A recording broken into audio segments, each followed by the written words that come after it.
Welcome back to another technical deep dive here in the debug zone. Today we're tackling a big question and breaking it down with insights from other users. Hopefully this clears up some misconceptions and helps you get the answer you need. So buckle up, stay a little curious, and let's jump right in.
And that's a wrap.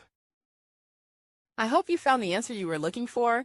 If you did, take a second to hit that subscribe button. It really helps out. And let me know in the comments which solution worked best for you. See you next time in the debug zone.